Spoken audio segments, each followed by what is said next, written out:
have seen either a soccer match or a cricket match. In that, you must have seen a run rate. How do we progressively see the run rate from the very first over till the 50th over?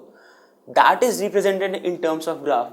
Graph is a very important tool which will directly give us information at first hand look. So, considering onto the same fact and planning over onto the same edge, we are going to draw all the possible different graphs of inverse trigonometric functions and try and extract as many informations as we can about the chapter, and then taking the values and information reference from the past two parts that we have done, we'll try to inculcate all the different possibilities into this part. So let's begin. Principal values and domains of inverse trigonometric functions. So what we have to do in this, as now we have learned that there are 6 different type of inverse trigonometric functions that they are going to exist. Now if I am using the word function, which itself is complementary to say that I'll have two things which will of utmost importance in every possible prospect, that is the domain and range, which can be also known as the principal values. So what we will learn in this, let's make a step now. Y equals to sine inverse x is the first thing, and this says the domain of this function is from -1 to 1. The range that this function can give me is from -π/2 to π/2, which is inclusive at both the ends. In other sense, I can say that sine inverse of π/2 is equal to 1 and sine inverse of -π/2 is equal to -1. As easy as that. Y equals to cos inverse x, it also has the domain from -1 to 1, and its range can be considered as from 0 to pi, in which both the values are inclusive. Cos inverse x will give you value as -1 at pi, and cos inverse x will give you value as 1 at x equals to 0. Now I have y equals to tan inverse x. The domain for this function is all the real numbers, which means I can give input any value of the real number which is ever present, and the range of output that I can have will be from -π/2 to +π/2, both open intervals. Remember it, both open, because this is the crux of tan inverse x. Tan inverse x can never be equal to π/2, because tan x, if you consider tan inverse x, that is y, so x is only possible for real numbers, and y will be equal to y/2 only when tan inverse is infinity. Means it is something of the form 1/0, which we generally don't consider into the real domain. Y equals to cot inverse x, x belongs to R, and so the range of the value will be from 0 to pi, both not including 0 and y. Reason is same, the function is not defined such that it will give you output as 0 and pi. Cosec inverse x, x has to be less than equal to 1 or greater than equal to 1. Ranges from -π/2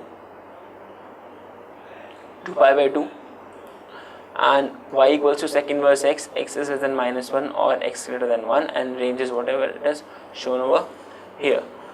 Moving further, now let's try and understand whatever we have done for y is equals to sine inverse x. What's this exactly? Now let's make a move and try to see.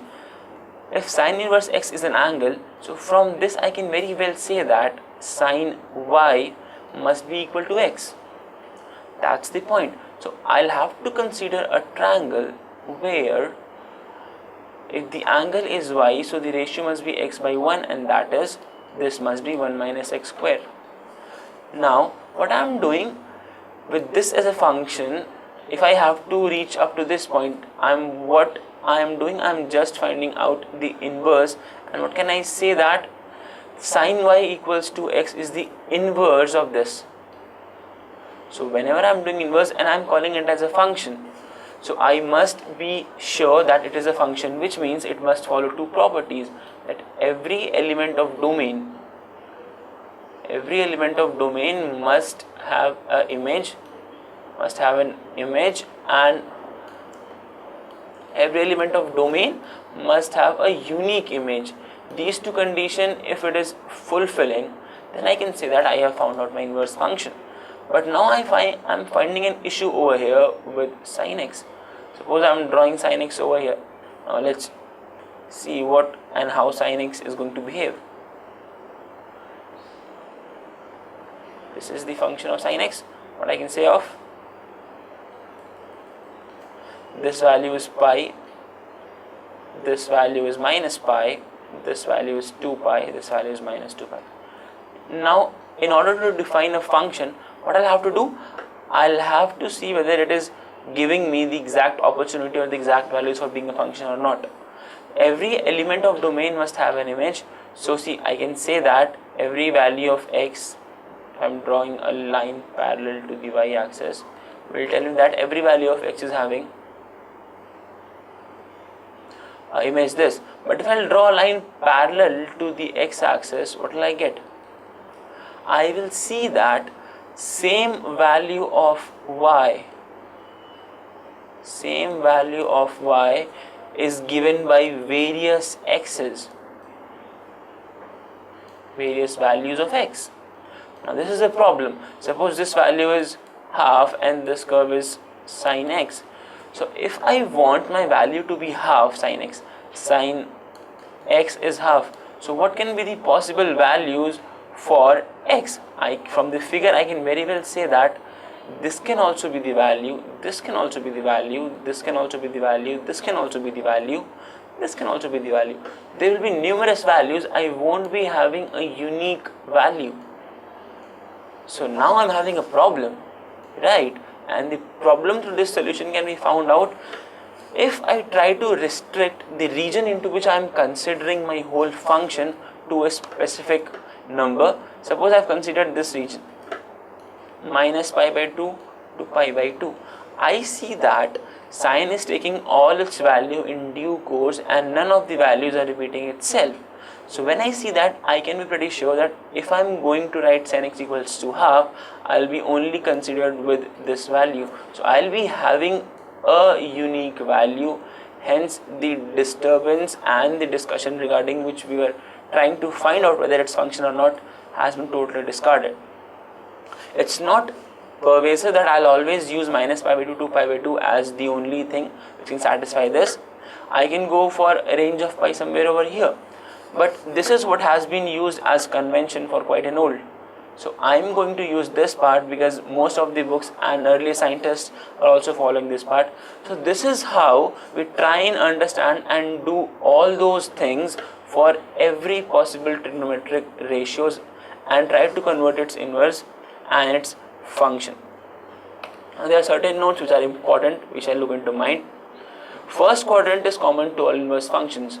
I think you must be knowing this fact that all sine, tan and cot, in this quadrant all the ratios are positive. In this sine and cosec are positive, in this tan and cot are positive, in this cot, in this cos and sec are positive. So first quadrant all are positive and all the inverse functions have first quadrant common to themselves. Now third quadrant is not used in inverse function, which is just an output of mere observation. If you will see, you will find out the reason also why third quadrant is not used, because third quadrant can be used as a negative value of the angle which will lie on to the second quadrant, and fourth quadrant is used in clockwise direction, that is minus pi by 2 to 0. That's what I was saying. Suppose you have this as a quadrant. If you really want to use fourth quadrant, so you will not use 2 pi minus theta. You will just use that you are moving your angle into the clockwise sense, and while moving it into the clockwise sense you are getting a values which can be used and taken into the negative sense. This is the clockwise motion, so this theta will be actually written as minus theta because we take anti-clockwise sense as positive. So this is how we introduce and try and understand the various inverse trigonometric functions. Hope this part would have been clear, and continued to be into the next part is the thing of graphical representation that we are going to learn. So I hope the graph that the guys have drawn over here must have been very helpful in increasing the understanding towards the chapter. So what is the final use of getting all this understanding, the definition from the first part, the domain and range from the second part, and now this graph? There are certain things which are yet to come which will depict us the usability of this inverse trigonometric function into different properties. So in the next part, we're going to start off with the properties of the inverse trigonometric functions, taking along the usage of all these graphs that we have done. So stay tuned for the next part, in which we'll learn properties of ITF.